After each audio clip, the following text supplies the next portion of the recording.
آج تذکرہ ہے حضرت عزیر علیہ السلام کا، جن کو اللہ پاک نے 100 برس تک مردہ رکھنے کے بعد دوبارہ زندہ فرمایا۔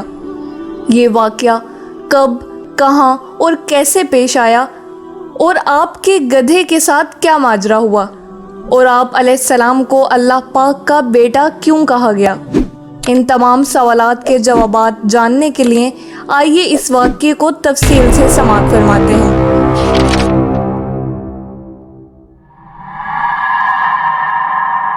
اکثر مفسرین کے نزدیک یہ واقعہ حضرت عزیر بن شرخیہ علیہ السلام کا ہے، جو بنی اسرائیل کے ایک نبی ہیں۔ واقعے کی تفصیل یہ ہے کہ جب بنی اسرائیل کی بدعمالیاں بہت زیادہ بڑھ گئیں تو ان پر خدا کی طرف سے یہ عذاب آیا کہ بخت نصر بابلی، ایک کافر بادشاہ نے بہت بڑی فوج کے ساتھ بیت المقدس پر حملہ کر دیا اور شہر کے 1,00,000 باشندوں کو قتل کر دیا اور 1,00,000 کو ملک شام میں ادھر ادھر بکھیر کر آباد کر دیا اور 1,00,000 کو گرفتار کر کے لونڈی غلام بنا لیا۔ حضرت عزیر علیہ السلام بھی انہی قیدیوں میں تھے۔ اس کے بعد اس کافر بادشاہ نے پورے شہر بیت المقدس کو توڑ پھوڑ کر مسمار کر دیا اور بالکل ویران بنا ڈالا۔ اب سوال یہ پیدا ہوتا ہے کہ بخت نصر کون تھا؟ یہ قوم عمالقہ کا ایک لڑکا ان کے بت نصر کے پاس لاوارث پڑا ہوا ملا۔ چونکہ اس کے باپ کا نام کسی کو معلوم نہیں تھا، اس لیے لوگوں نے اس کا نام بخت نصر رکھ دیا، یعنی نصر کا بیٹا۔ خدا کی شان، یہ لڑکا بڑا ہو کر بادشاہ کی طرف سے سلطنت بابل پر گورنر مقرر ہو گیا۔ پھر یہ خود دنیا کا ایک بہت بڑا بادشاہ ہو گیا۔ کچھ دنوں کے بعد حضرت عزیر علیہ السلام جب کسی طرح بخت نصر کی قید سے رہا ہوئے تو ایک گدھے پر سوار ہو کر اپنے شہر بیت المقدس میں داخل ہوئے۔ اپنے شہر کی ویرانی اور بربادی دیکھ کر ان کا دل بھر آیا اور وہ رو پڑے۔ چاروں طرف چکر لگایا مگر انہیں کسی انسان کی شکل نظر نہیں آئی۔ ہاں، یہ دیکھا کہ وہاں کے درختوں پر خوب زیادہ پھل آئے ہیں جو پک کر تیار ہو چکے ہیں، مگر کوئی ان پھلوں کو توڑنے والا نہیں ہے۔ یہ منظر دیکھ کر نہایت ہی حسرت اور افسوس کے ساتھ بے اختیار آپ کی زبان مبارک سے یہ جملہ نکل پڑا کہ اس شہر کی ایسی بربادی اور ویرانی کے بعد بھلا کس طرح اللہ تعالیٰ پھر اس کو آباد کرے گا۔ پھر آپ نے کچھ پھلوں کو توڑ کر تناول فرمایا اور انگوروں کو نچوڑ کر اس کا شیرہ نوش فرمایا۔ پھر بچے ہوئے پھلوں کو اپنے جھولے میں ڈال لیا اور بچے ہوئے انگور کے شیرے کو اپنی مشک میں بھر لیا اور اپنے گدھے کو ایک مضبوط رسی سے باندھ دیا، اور پھر آپ ایک درخت کے نیچے لیٹ کر سو گئے اور اسی نیند کی حالت میں آپ کی وفات ہو گئی۔ اور اللہ تعالیٰ نے درندوں، پرندوں، چرندوں اور جنوں انسان سب کی آنکھوں سے آپ کو اوجھل کر دیا کہ کوئی آپ کو نہ دیکھ سکا، یہاں تک کہ 70 برس کا زمانہ گزر گیا۔ تو ملک فارس کے بادشاہوں میں سے ایک بادشاہ اپنے لشکر کے ساتھ بیت المقدس کے اس ویرانے میں داخل ہوا اور بہت سے لوگوں کو یہاں لا کر بسایا اور شہر کو پھر دوبارہ آباد کر دیا، اور بچے کچے بنی اسرائیل کو جو اطراف میں بکھرے ہوئے تھے سب کو بلا بلا کر اس شہر میں آباد کر دیا، اور ان لوگوں نے نئی عمارتیں بنا کر اور قسم قسم کے باغات لگا کر اس شہر کو پہلے سے بھی زیادہ خوبصورت اور با رونق بنا دیا۔ جب حضرت عزیر علیہ السلام کو پورے 100 برس وفات کی حالت میں ہو گئے تو اللہ تعالیٰ نے آپ کو زندہ فرمایا، تو آپ نے دیکھا کہ آپ کا گدھا مر چکا ہے اور اس کی ہڈیاں گل سڑ کر ادھر ادھر بکھری پڑی ہیں، مگر تھیلے میں رکھے ہوئے پھل اور مشک میں رکھا ہوا انگور کا شیرہ بالکل خراب نہیں ہوا۔ نہ پھلوں میں کوئی تغیر، نہ شیرے میں کوئی بو باز یا بدمزگی پیدا ہوئی ہے۔ اور آپ نے یہ بھی دیکھا کہ اب بھی آپ کے سر اور داڑھی کے بال کالے ہیں اور آپ کی عمر وہی 40 برس ہے۔ آپ حیران ہو کر سوچ بچار میں پڑے ہوئے تھے کہ آپ پر وحی اتری اور اللہ تعالیٰ نے آپ سے دریافت فرمایا کہ اے عزیر، آپ کتنے دنوں تک یہاں رہے؟ تو آپ نے خیال کر کے کہا کہ میں صبح کے وقت سویا تھا اور اب عصر کا وقت ہو گیا ہے۔ یہ جواب دیا کہ میں دن بھر یا دن بھر سے کچھ کم سوتا رہا۔ تو اللہ تعالیٰ نے فرمایا کہ نہیں اے عزیر، تم پورے 100 برس یہاں ٹھہرے رہے۔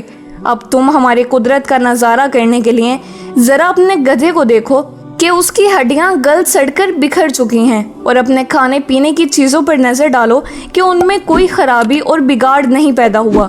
پھر ارشاد فرمایا کہ اے عزیر، اب تم دیکھو کہ کس طرح ہم ان ہڈیوں کو اٹھا کر ان پر گوشت پوست چڑھا کر اس گدھے کو زندہ کرتے ہیں۔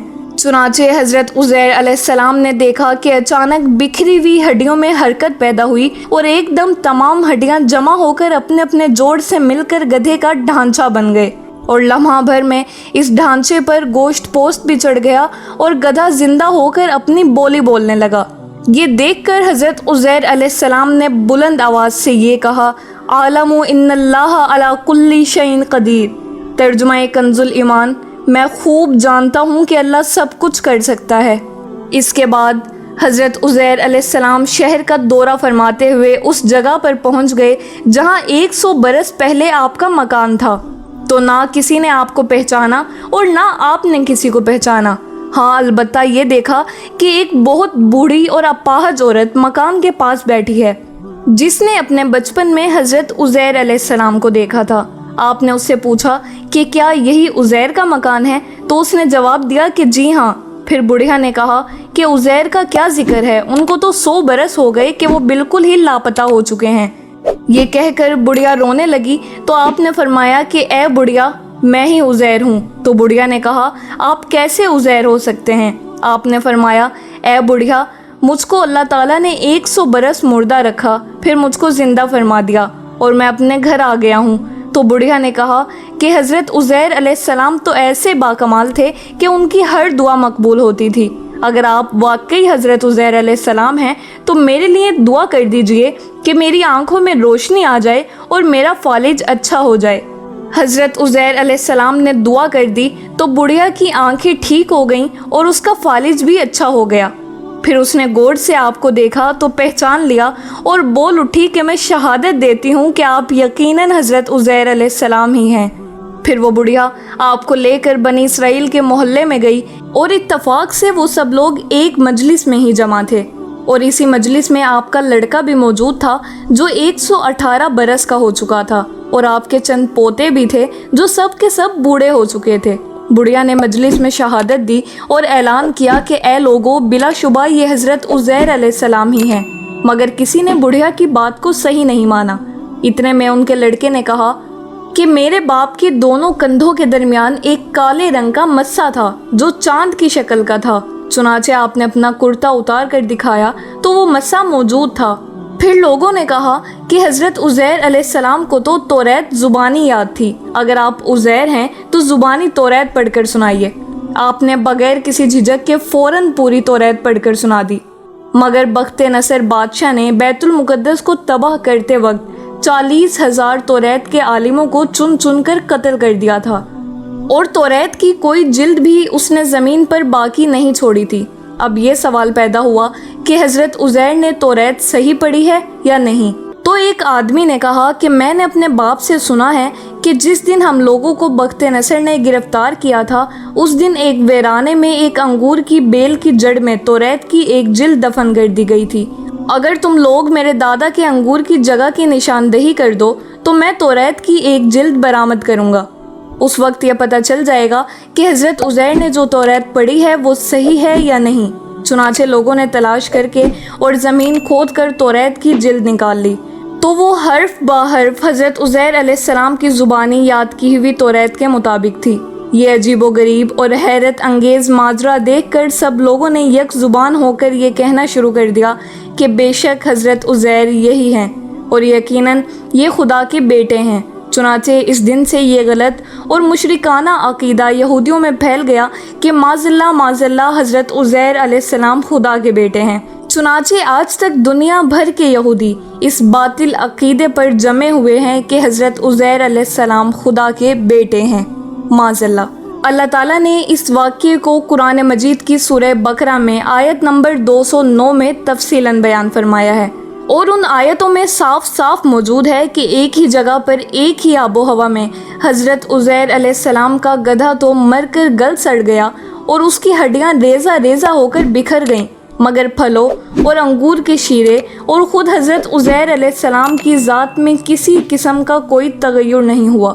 یہاں تک کہ 100 برس میں ان کے بال بھی سفید نہیں ہوئے۔ اس سے ثابت ہوتا ہے کہ ایک ہی قبرستان کے اندر ایک ہی آب و ہوا میں اگر بعض مردوں کی لاشیں گل سڑ کر فنا ہو جائیں اور بعض بزرگوں کی لاشیں سلامت رہ جائیں اور ان کے کفن بھی میلے نہ ہوں، ایسا ہو سکتا ہے، بلکہ بار بار ایسا ہوا ہے، اور حضرت عزیر علیہ السلام کا یہ قرآنی واقعہ اس کی بہترین دلیل ہے۔ یہ تھا حضرت عزیر علیہ السلام اور ان کے گدھے کا قصہ۔ امید ہے اس واقعے سے آپ کے علم میں کافی اضافہ ہوا ہوگا۔